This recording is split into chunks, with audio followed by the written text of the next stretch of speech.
बच्चू कडू यांच्या निवासस्थानी शरद पवार यांचं आगमन झालेलं आहे। आज बच्चू कडू आणि शरद पवार या दोघांमध्ये भेट होतीये। बच्चू कडू हे शरद पवार यांचा हात हातात घेऊन त्यांना आपल्या निवासस्थानाकडे घेऊन जाताना या दृश्यांमध्ये आपल्याला पाहायला मिळतात। अर्थात या भेटीमुळे राजकीय वर्तुळामध्ये अनेक चर्चांना उधाण आलेलं आहे। पण कित्येक वर्षांनंतर शरद पवार हे आपल्या मतदारसंघामध्ये येत असल्यामुळे आपण त्यांना आपल्या घरी येण्याचं निमंत्रण दिल्याचं बच्चू कडू यांनी प्रतिक्रियेतून सांगितलंय। पण त्याच वेळी त्यांनी शहरामध्ये शरद पवार यांच्या स्वागताचे बॅनर्सही लावलेले आहेत। गेल्या काही दिवसांपासून शेतकऱ्यांच्या प्रश्नांवरून बच्चू कडू हे सातत्यानं भाष्य करताना दिसतात आणि त्याच प्रश्नांवरती शरद पवार यांच्यासोबत काही चर्चा होणार का याची उत्सुकता या भेटीदरम्यान प्रत्येकाला आहे। प्रणय निर्माण आपले प्रतिनिधी सध्या आपल्या सोबत आहेत।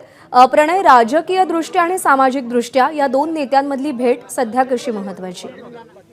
महत्वाची चर्चा आज बच्चू कडू आणि शरद पवार यांच्यामध्ये होऊ शकते। आपण जर बघितलं तर मागील अनेक दिवसापासून बच्चू कडू यांची जी भूमिका आहे ती कुठेतरी सरकारला घरचा आहेर देण्याची म्हणा किंवा विरोधातली जी भूमिका असते, जे शेतकऱ्यांसाठी लढणारा नेता म्हणून जे बच्चू कडूंची ओळख आहे, त्यामुळे आज शरद पवार त्यांच्या घरी आलेले, त्यामुळे नक्कीच राजकीय वर्तुळात चर्चा सुरू झालेली आहे।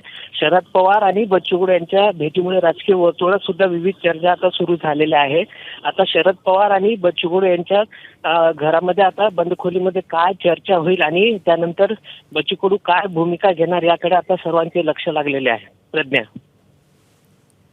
प्रणय, धन्यवाद दिलेल्या माहितीसाठी। तर शरद पवार आमदार बच्चू कडू यांच्या निवासस्थानी पोहोचलेले आहेत।